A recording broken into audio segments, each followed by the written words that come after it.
Kolonel Mauli Selan sebagai Wakil Komandan Resimen Cakrabirawa adalah saksi mata yang mengetahui di mana Presiden Soekarno berada pada 30 September 1965 sebelum dini hari. Kesaksian ini tertulis dalam buku kesaksian tentang Bung Karno 1945 hingga 1965. Ada negara genting, Pak. Presiden minta Bapak menghadap sekarang juga. Baik. Kamis 30 September 1965 malam hari, Wakil Komandan Resimen Cakrabirawa Kolonel Mauli Selan sedang sibuk mengawal Presiden Soekarno menghadiri resepsi penutupan Musyawarah Nasional Kaum Teknisi Indonesia di Istora Senayan. Malam itu juga Letkol Untung juga ada di sana. Sebagai Komandan Batalion 2 Kawal Kehormatan Cakrabirawa, Letkol Untung ikut mengawal Bung Besar di ring terluar, meskipun nantinya dia juga menjadi komandan dalam misi Gerakan 30 September 1965 atau G30S. Menurut Mangil Martowijoyo yang kala itu Komandan Detesmen Kawal Pribadi Cakrabirawa, dari Istora Senayan, Bung Besar atau Bung Karno sempat pulang ke Istana Merdeka, sementara Mauli Selan pulang. Menurut cerita dari buku Kesaksian tentang Bung Karno 1945-1965, setelah berganti pakaian, Bung Karno pergi lagi dengan diam-diam. Beliau memakai mobil Chrysler hitam. Mangil juga ikut serta. Jadi, setelah pukul 22.00 waktu Indonesia bagian Barat, malam hingga pagi, Mangillah yang paling tahu di mana posisi Presiden Soekarno pada malam Jahanam 30 September 1965. Tidak lama kemudian, Presiden Soekarno dan pengawalnya terlebih dahulu singgah di Hotel Indonesia untuk menjemput Ratna Sari Dewi, istri termudanya. Mereka menginap di rumah Ratna Sari Dewi, Wisma Yaso di Jalan Gatot Subroto.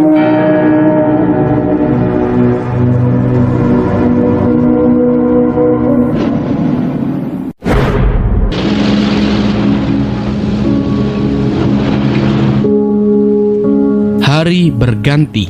Jumat 1 Oktober 1965. Sogol, salah satu pengawal, melihat Bung Besar sudah bangun sejak pukul 05.00 waktu Indonesia Barat, subuh 1 Oktober. Mauli Selan pagi itu kebingungan mencari di mana Soekarno berada. Sejak subuh, saluran telepon istana terputus. Di samping itu, Bung Karno sempat ke rumah Hartini, istrinya yang lain lagi.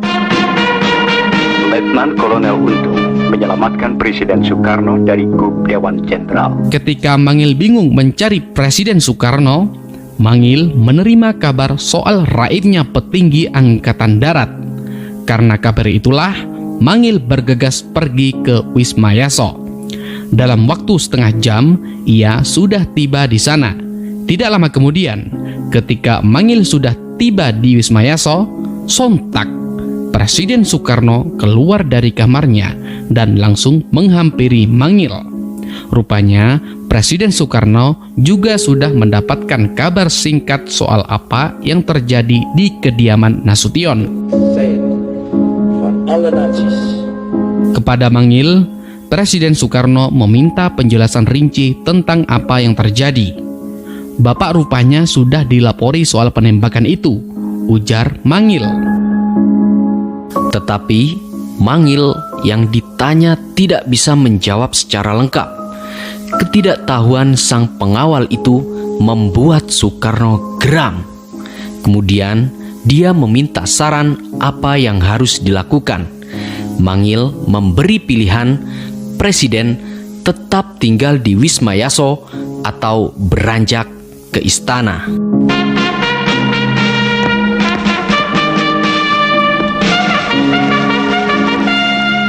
Atas saran Mangil itulah, Presiden Soekarno beranjak ke istana dengan konvoi dan pengamanan ketat. Ketika itu, jam menunjukkan pukul 6.30 waktu Indonesia Barat. Berselang 10 menit kemudian, saat rombongan berada di jembatan Dukuh Atas, rombongan presiden terhenti karena ada perintah via radio dari Kolonel CPM Malwi Selan yang ketika itu menjabat sebagai Wakil Komandan Resimen Cakrabirawa. Malwi mengatakan kepada Presiden Soekarno bahwa dirinya menerima informasi tentang kehadiran pasukan tidak dikenal di luar Istana Merdeka.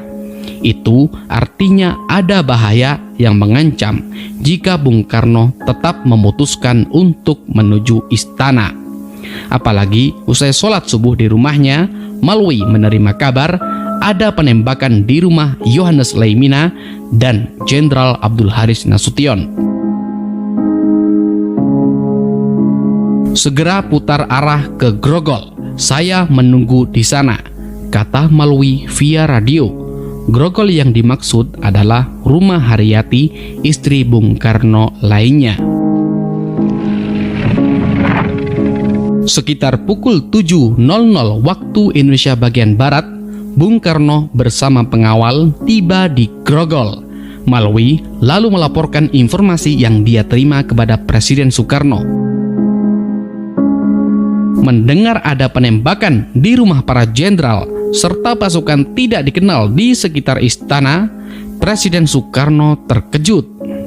Kemudian Presiden Soekarno bertanya, "Berarti aku diserbu?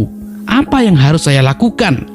"Sementara kita di sini dulu, Pak. Kami mau mencari keterangan dan kontak dengan Panglima Angkatan dan Kodam Jaya serta menanyakan situasinya," jawab Malwi Selan. Presiden Soekarno sadar beliau tidak bisa berlama-lama di rumah Haryati, sehingga Malwi, Mangil, dan Suparto atau sopir pribadi Soekarno berunding mencari lokasi lain yang bisa menjadi tempat alternatif persembunyian Bung Karno. Dikutip dari Malwi Selan, penjaga terakhir Soekarno, dia menerangkan, sesuai SOP Cakrabirawa, ada dua pilihan tempat evakuasi Bung Karno dari istana dalam keadaan darurat. Pertama, Halim Perdana Kusuma, karena di sana ada pesawat kepresidenan Jetsar C-140. Kedua, dibawa ke Tanjung Priok, Jakarta Utara, tempat kapal kepresidenan. Akhirnya, tidak lama kemudian, Presiden Soekarno memutuskan pergi ke Pangkalan Angkatan Udara Halim Perdana Kusuma.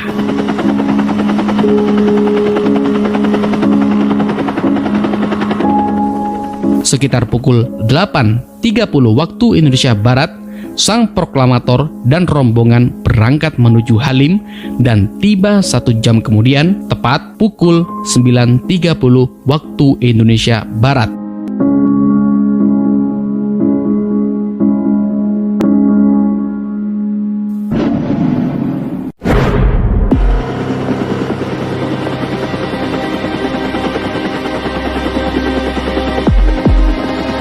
Masih di hari Jumat, 1 Oktober 1965, jam menunjukkan pukul 9.30 waktu Indonesia bagian Barat, ketika mobil VW biru tua yang ditumpangi Presiden Soekarno tiba di Bandara Halim Perdana Kusuma. Saat itu, suasana masih sepi karena tidak ada latihan personel Angkatan Udara. Presiden yang ditemani Jaksa Agung Muda Sunaryo kemudian menuju gedung Komandan Operasi atau Korps Angkatan Udara Republik Indonesia. Di tempat inilah Bung Karno bertemu Menteri atau Panglima Angkatan Udara Laksamana Madya Omardani dan Panglima Korps Komodor Leo Watimena. Di dalam ini situasi dan kondisi. Tidak lama setelah pertemuan itu, kemudian 3 perwira Angkatan Darat datang menemui Presiden Soekarno. Mereka adalah Panglima Tempur Mandala Siaga Brigjen Suparjo dan Mayor Bambang Supeno dan Mayor Sukirno, Komandan Batalion Dharma Putra Kostrat. Bukan hanya itu, Para pelaku G30S lainnya seperti Suparjo, Abdul Latif, Haru Atmojo, Untung, dan tentu saja Sujono hadir pula di sana. Di sana ada juga orang-orang sipil seperti Aidit dan Syam Kamaruzzaman. Orang-orang ini pada tanggal 1 Oktober 1965 itu kemudian bertemu Soekarno di sekitar Pangkalan Udara Halim Perdana Kusuma yang datang untuk mencari perlindungan karena adanya tembakan-tembakan senjata pada malam 30 September 1965. Keberadaan Presiden Soekarno di Halim pada 1 Oktober 1965 membuat banyak orang berpikir dirinya terlibat G30S. Bagaimanapun, Halim dengan pesawat-pesawat angkut yang ada di sana tentu lebih bisa menerbangkan Soekarno jika keadaan Jakarta memanas dan tidak aman. Nyatanya, tanggal 1 Oktober 1965 menjadi titik balik bagi G30S yang makin berantakan dan akhirnya pun bubar.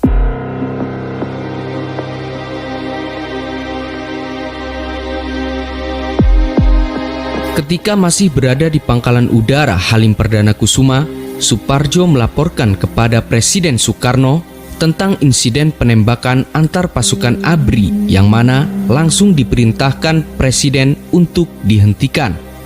Demikian pula saat Suparjo meminta Bung Karno mendukung gerakan 30 September yang sudah direncanakan.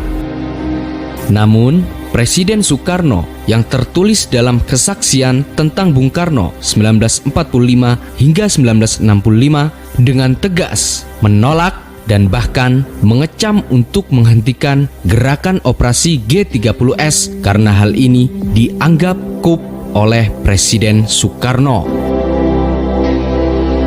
Akhirnya, sewaktu Brigjen Suparjo meninggalkan Korps Auri Halim Perdana Kusuma, wajahnya kelihatan lesu dan kecewa sekali. Setelah kepergian Brigjen Suparjo, Bung Karno meminta seluruh petinggi ABRI dipanggil untuk memberi keterangan yang lebih akurat.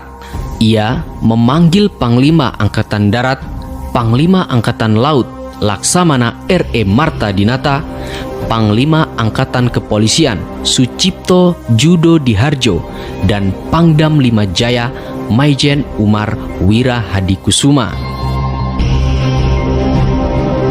Kemudian, sebelum pukul 12.00 waktu Indonesia Barat, petinggi ABRI yang dipanggil Presiden mulai berdatangan, kecuali Pangdam 5 Jaya Umar Wira Hadikusuma yang tidak mau datang karena Umar diketahui sedang di markas Kostrad.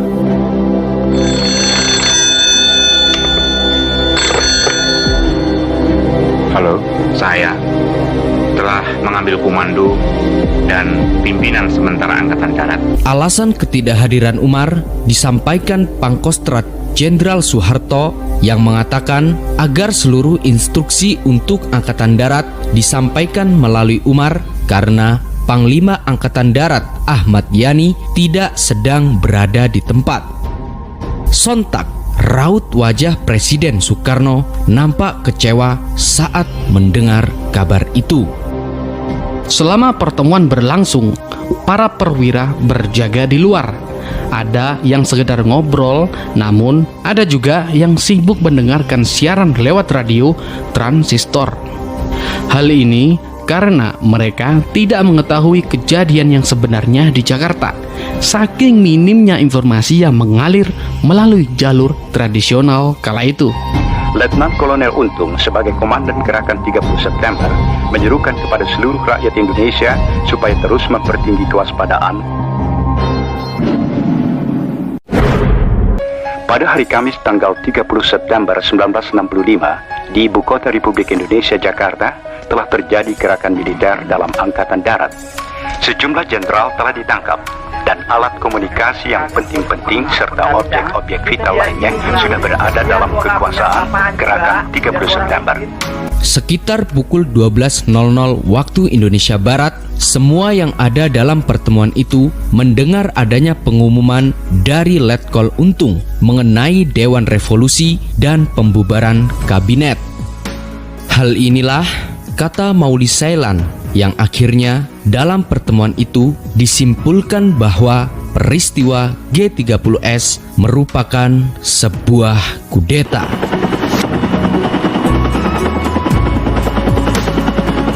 Akhirnya, dengan pengawalan ketat, sore harinya putra-putri Presiden Soekarno diberangkatkan menuju Bandung dengan helikopter. Dan untuk melaksanakan tugas sehari-hari, aku tunjuk Pranoto selaku caretaker. Dalam rapat terbatas di rumah Komodor Susanto, Presiden Soekarno mengangkat Jenderal Pranoto Rekso Samudro sebagai pengawas menteri atau Panglima Angkatan Darat. Bambang Wijanarko yang diutus untuk menjemput Pranoto. Saya memberitahu bahwa saya telah mengambil komando dan pimpinan sementara Angkatan Darat. Usai mencari tahu keberadaan Pranoto, Bambang menuju Kostrad dan menemui Soeharto. Soeharto sempat menanyakan posisi Presiden Soekarno dan meminta agar kepemimpinan sementara di tangannya karena Jenderal Ahmad Yani tidak ada. Soeharto juga mengabarkan kepada Pranoto dan menyampaikan bahwa ia tak dapat menghadap Soekarno. Seiring berjalannya waktu, sekitar pukul 18.00 waktu Indonesia Barat, Pangkalan Udara Halim Perdana Kusuma kedatangan pasukan Angkatan Darat yang mana belakangan diketahui bahwa mereka adalah pasukan yang sama mengepung istana dan merekalah juga sebagai pendukung G30S. Namun, mereka dilarang masuk ke dalam lingkungan Pangkalan Udara Halim Perdana Kusuma dan memilih menunggu di sepanjang jalan Jakarta Bypass. Kedatangan pasukan ini dinilai sebagai ancaman untuk Bung Karno. Karena itu, Presiden direncanakan akan dibawa ke Istana Bogor agar tetap dapat memantau perkembangan di Jakarta. Bung Karno pun menyetujuinya. Tidak lama kemudian, Bambang Wijanarko baru tiba di Halim sekitar pukul 20.00 waktu Indonesia bagian Barat. Ia menyampaikan bahwa Pranoto berada di markas Kostrad tetapi tidak mau menghadap. Ia juga menyampaikan pesan bahwa Soeharto ingin seluruh hal yang menyangkut Angkatan Darat melalui persetujuannya.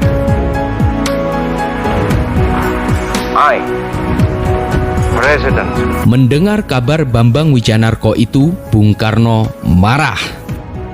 Namun, seakan tak peduli dengan kemarahan itu, Bambang menyarankan agar Presiden Soekarno meninggalkan Bandara Halim Perdana Kusuma karena paling lambat keesokan paginya pasukan Kostrad akan menyerbu. Dalam kondisi genting itu, Bung Karno mendapat kabar bahwa pasukan Mayor Sukirno dan Mayor Bambang Supeno telah diberi ultimatum untuk menyerah ke Kostrad atau akan digempur. Tidak lama kemudian, Ratna Sari Dewi yang dijemput sopir pribadi Bung Karno tiba di Bandara Halim Perdana Kusuma.